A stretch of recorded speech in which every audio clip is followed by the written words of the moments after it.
Oh boy, brand new Mac, and it's definitely not the same as the old one. Oh boy, I can't wait to do an extremely long and thorough unboxing here on YouTube, and definitely I'm not gonna rush through this in a joking way and comment on how it doesn't look any different than the old one. Definitely not gonna do that. So, whoa, here it is. Here's the new MacBook Pro, everyone. Let's go. What do we got here? We got a cord. Look at that. We got some, we got a brick, and then we got the laptop itself. And hey, all right. So to make things a little bit easier on both of us, my new M2 MacBook Pro I got in silver, and that way we can tell them apart. So that's just like a little community service for you guys. I hope you enjoy it. But the focus of this video is not, The focus of this video is not on the package. I'm actually quite glad that Apple didn't change a single goddamn thing about the M2 MacBook Pro, because it means we can have a direct apples to apples comparison of the M2 versus the M1 chip. The exact same chassis, the exact same cooling system, the exact same battery life. That means we can really test what is new with M2. And that is what this video is about. So, like, comment, subscribe, and let's get into it.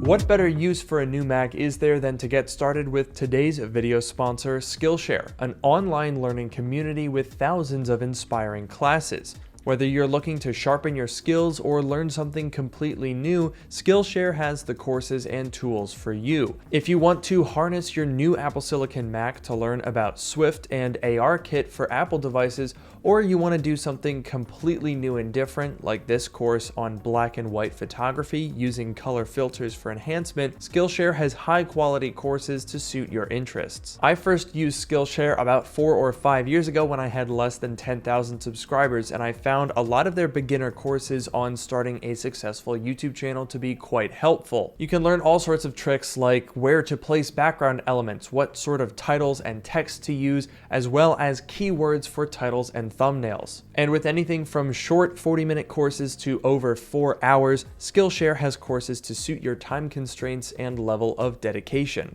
To get started with Skillshare today, the first 1,000 people to click the link in the description below or use code LukeMiani will get a 1-month free trial of Skillshare. So check that out today, and now let's get back to the video. Okay, so I just want to be clear right at the outset of this video that I am not going to be making any judgments on the 13-inch MacBook Pro as a package.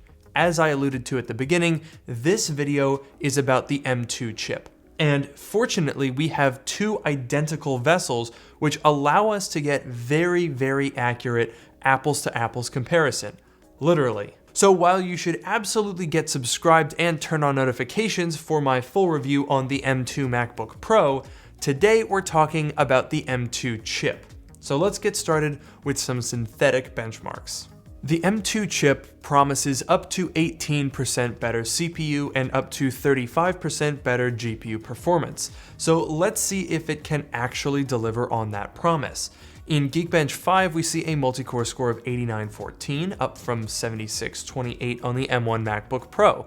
That's an improvement of almost exactly 18%.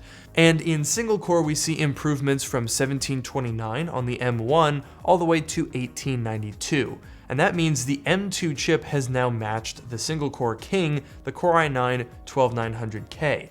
That's an impressive feat considering the M2 chip is on the same manufacturing process as M1. However, when we move over to Cinebench R23, which is more demanding than Geekbench, we see smaller gains compared to M1. Our score of 8706 compared to 7726 gives us a gain of 12.6%. Decent, but not ludicrous, and definitely not the 18% Apple showed off. However, while testing in Cinebench, something stood out to me. These two identical MacBooks, which have identical cooling systems, don't have the same thermal and fan behaviors when running Cinebench. The M1 MacBook Pro has been famed since its launch for being unbelievably quiet, even under full load. But I did not have the same experience with the M2. Midway through a Cinebench run, the M1 MacBook Pro sounds like this. But the M2 is noticeably louder. It sounds like this. But it's important to note that fan noise wasn't like this all the time. In fact, that clip was the loudest I heard the M2 MacBook Pro. It seemed to vary a lot more than the M1. At times it would be barely audible, sometimes it was as loud as you saw in that clip. For the most part, the M1 sits at 3,300 RPM on its fan, but the M2 sits at around 5,200. This is a perplexing difference that can only really indicate one thing. The M2 chip seems to be running its cores a little bit harder in order to hit that increased performance target. And the result of that is it's not as quiet as an M1 MacBook. So with that said, let's get back to some more benchmarks. Next up, I ran some Rosetta benchmarks to get a look at how M2 compares when running translated benchmarks. In Novabench, our score of 2336 is just 7% better than the M1 MacBook Pro, but in V-Ray, we see a more impressive 14% gain over M1. It's interesting that in these apps we see smaller gains than in native or optimized ones. But one area where Apple is taking a brute force approach is the GPU, which I had long considered the weaker point of the M1 chip. The CPU in this thing has always been absolutely bananas, but the GPU, while still better than integrated graphics, wasn't really anything too crazy. So rather than just boost the clocks, boost the amount of power that they're sending to the CPU, which seems to be the approach for the M2, Apple went ahead and just added 2 more GPU cores. And that makes a big difference. In 3D Mark Wildlife Extreme, we see a score of 6764 compared to 4977 on the M1. That's an increase of just over 35%. This is a perfect linear scale in line with what Apple claimed. For apps that can take advantage of all the available cores, this is great news. In GFXBench, we see some even more impressive gains. In the popular Aztec high-tier off-screen, we find impressive 40% improvement. In Manhattan 1080p off-screen, the gains are 45%, and in T-Rex, 42%. These are some seriously impressive results, even outperforming what Apple claimed the M2 chip could do. So clearly, these extra GPU cores go a long way.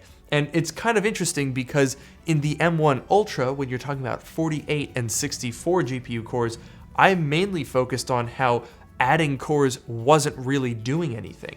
But when you come back down the product stack to the bottom, going from 8 to 10, there's a lot of apps that can take advantage of those extra cores, and it is a really big difference. But synthetic benchmarks only tell part of the story. So let's change gears and look at some real-world tests, starting with video editing in Final Cut Pro. Here we should finally see some pretty decent improvements for the M2 chip because of the addition of media encoders, which were missing on the M1. So theoretically, we should be able to increase our performance unlocked from that 18 and 35% CPU and GPU figure.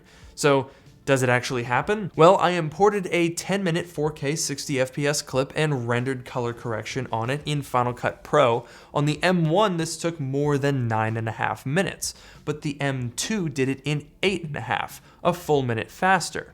But percentage-wise, this only represented a 13% improvement. Exporting yielded similar results. While 2 full minutes faster, it's still a gain of just 15% for the M2 chip. Puzzled, I flipped over to Davinci Resolve. Same 10-minute 4K clip, this time a quick ProRes export.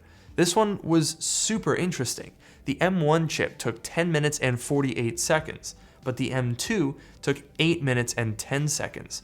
That's 32% faster. What in the world is going on here? How is it that Davinci Resolve is seeing 30+% gains, but Final Cut Pro is only seeing 12 to 15? This is a very weird result, and I think I'm gonna have to do some more digging to figure out what's going on here. This was just a preliminary look, and honestly beats me. Maybe Final Cut Pro needs to be updated to take advantage of the M2 chip, so I'll revisit this if there is new information. But for now, weird, right? So let's move on to Blender. Starting with CPU cycles, in the classroom test, we saw a modest gain of just 11%, which still equates to more than a minute saved in render time. But in the GPU test, with Metal API, things are a lot more promising. A whopping minute-and-a-half difference yields 38% improvement over M1, once again outperforming Apple's own promises. This is a big deal for entry-level Apple Silicon, and we see it again in the BMW test. With just 33 seconds saved in the CPU render, the GPU render shows some very tasty returns, 32.8% faster. In another 3D modeling suite, Octane X, we should expect some impressive scores thanks to stellar Apple Silicon optimization. And sure enough, while the M1 took 29 minutes and 15 seconds to render, the M2 took just over 21 minutes, an impressive 38% faster. So clearly what we can see today is that the GPU in the M2 chip is the star of the show. The CPU results, in my opinion, are a bit of a mixed bag. So yeah, we have been able to see that 18% figure in Geekbench, but in pretty much all of the other tests I ran, it's looking like the actual CPU gains are more in the 11 to 15% range. But Apple really killed it with the GPUs here. I mean, granted, we don't know if the GPU cores themselves are that much difference, but just adding 2 more cores has yielded 30 to 40% gains in pretty much every application. So I think they've really got a sweet spot dialed in here for the GPU. I think 8 cores probably just wasn't enough.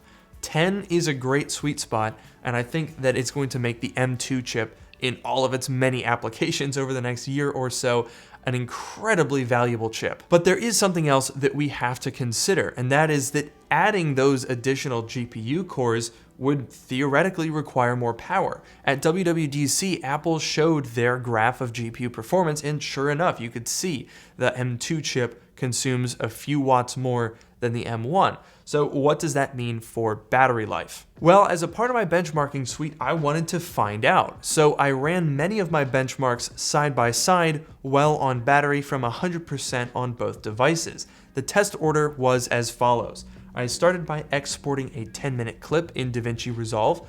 Then I moved over to GFXBench, where I ran the full testing suite 2 times back to back. And then after that, I ran Cinebench back to back 2 times. So with well over an hour of heavy load testing, this should give us a pretty good sample size. And the results were, well, the M1, after all this, was sitting at 62% battery, while the M2 was at 64% battery. However, one caveat that you should definitely keep in mind is that my M1 MacBook Pro is from November 2020. Now, it granted only has 60 cycles on the battery and it's showing up as being at 100% capacity, so I don't think it should make a huge difference, but bearing that in mind, I'm gonna call this a dead heat. Now, that is honestly a really interesting result because the majority of that test was GFXBench, and I did that intentionally because we have additional GPU cores drawing additional power. And yet, the M2 did really well here. I don't notice a difference in battery life. Now, I am going to do some more diving into the battery on these devices. I'm also going to be comparing the M2 chip to the M1 Pro, so we'll do some battery comparisons there, and definitely make sure to get subscribed so you don't miss those. But at the very least, I am really impressed with the M2 chip and the way that it's handling its performance. It's better than the M1, but they've somehow done that while drawing more power without sacrificing battery life. So I am curious to know what you guys make of all this. Do you think the M2 chip is a worthy upgrade over the M1, or are you more excited for M3 and some future generations of Apple Silicon on a different manufacturing process? Let me know in the comments below. As usual, thank you guys so much for watching. Make sure to stay tuned for a lot more coverage yet to come. And with that, I will see you guys in the next video.